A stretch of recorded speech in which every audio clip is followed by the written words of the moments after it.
Hello and well, it's Friday, isn't it? It's Friday, it's the end of the week, and I felt it was about time to put out a post, but a post that's hopefully going to serve as some inspiration.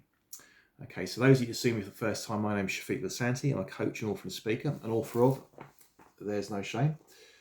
Get it via the website www.shafiqempowermentcoaching.co.uk, or you can go to Amazon via the Kindle, downloadable, Audible, or whatever format you like. But most importantly, this blog is coming off what we're living through day to day. And I think a lot of us are caught in a bit of a headspin. And it's not what's going on with the world with the dreaded C and the virus. It's homeschooling, it's job security, it's relationships, it's the pressures that we find ourselves in these four walls.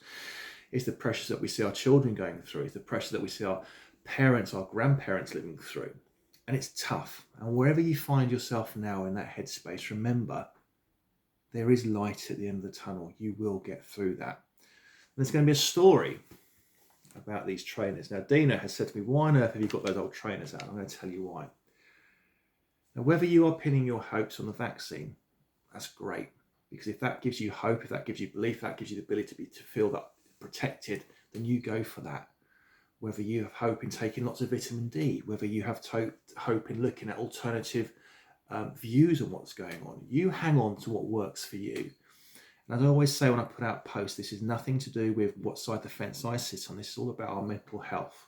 This is all about what I can see professionally when people come to me, what helps them, and ultimately what helped me get over my depression, my anxiety, my suicide attempts, being left with 36p, 14 days away from repossession, so on and so forth. You know, it's all in the book. There's No Shame. But the story about these trainers, okay? When I was at my worst, I was really at our worst.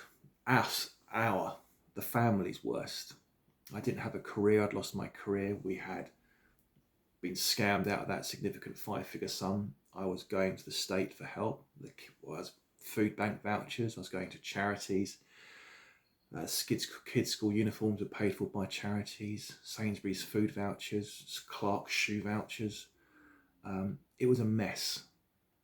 It was a mess, and I didn't know how I would get myself out of it. It seemed like for every step we were taking forward as a family, that we were being knocked back 3 or 4. It was like, what are you doing? And then plus the 3 bereavements and the cancer and everything else. But one thing that I did hang true was my belief. And I took Dina out on her birthday. We went to the cinema, and I was scraping together all the pennies I could. Yeah, this is me, the Sefik that you know on the school run, was scraping together all the pennies to take Dina out of the cinema. And when we left the cinema, there was a charity shop across the way there. And I really needed a desperate pair of trainers. I was doing a paper round and everything else, and my shoes were falling apart. Yeah, this is me, only 4 or 5 years ago. I saw these Adidas. Okay. They're falling apart now, but they served me well. And I went into that shop and I saw them for £10, and I'm an erd over it. Can I really justify £10 to buy these? Yeah, £10 for a pair of trainers, and they were used, you know, they were clean, but they were used.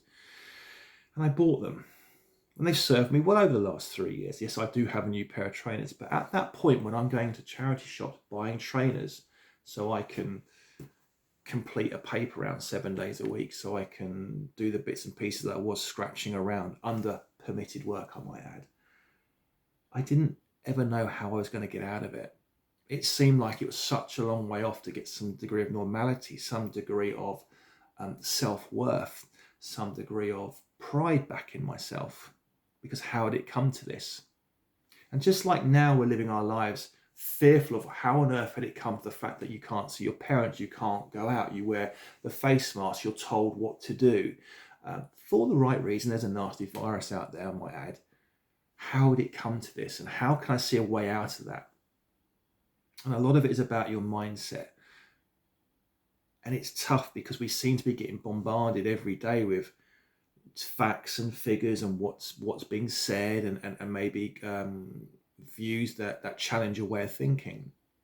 And what challenged my way of thinking when I was picking these up and doing what I was at 5 o'clock in the morning was, is there ever going to be a way out of there? Am I ever going to see a different version of myself? Am I ever going to see a happy Sefik? But for me, and for clients that come my way, and for people that I speak to or when I speak, it's all about showing up.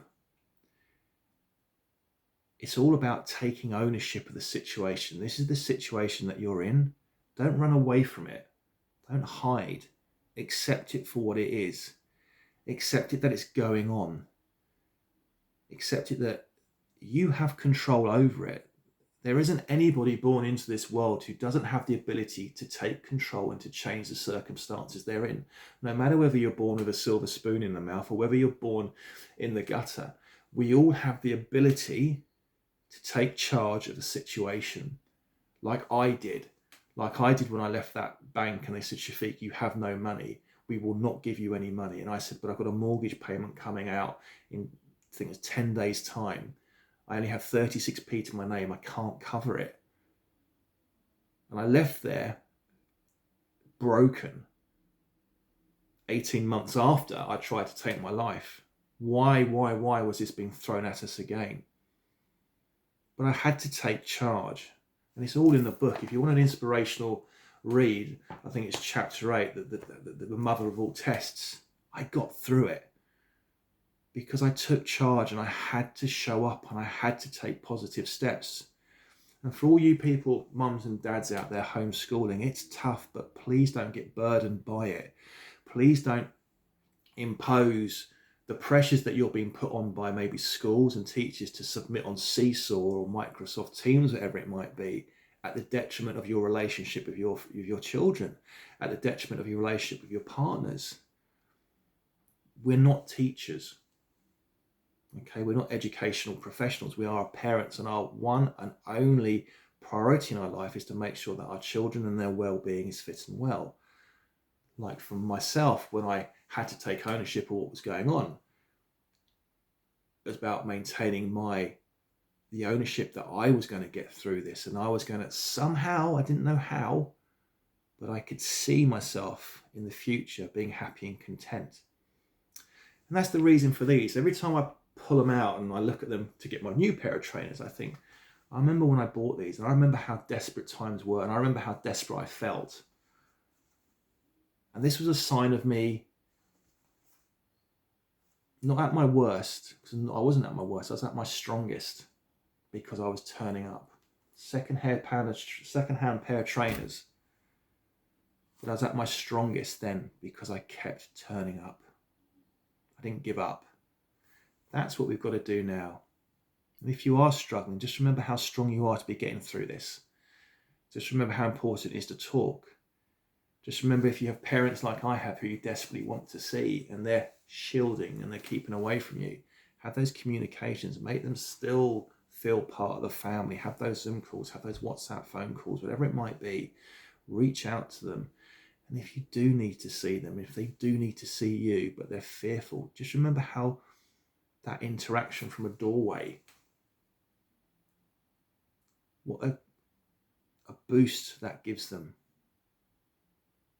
Not saying hug, not saying give them a kiss, not saying, we're not supposed to do. What I'm saying is, but you take ownership of your situation, you own it, and you see the difference it can do in your lives, just like it did in mine and my family's lives. Okay, this is always from a mental health stance. This is always from a well-being stance. Okay, have the most amazing weekend.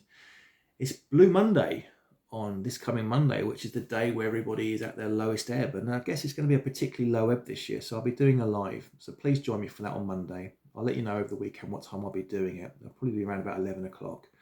But I'll confirm that. So stay strong, stay positive. It's a longer post than usual. But if you've got 10 minutes in the day to see something that's inspirational, something to say, I can get over this. Just a regular guy, like I had to get over it. It wasn't a good time in my life, but I turned up and I took ownership. And as long as you're trying, as we all are, then you're succeeding. Never give up. Never ever give up. Because as I've done this week with posts, other people are counting on you. And then that gives you that sense of self-worth and that you do matter. So as I always say, there's no shame. You've got to believe to succeed. Have the most amazing weekend. God bless. Cheers. Bye.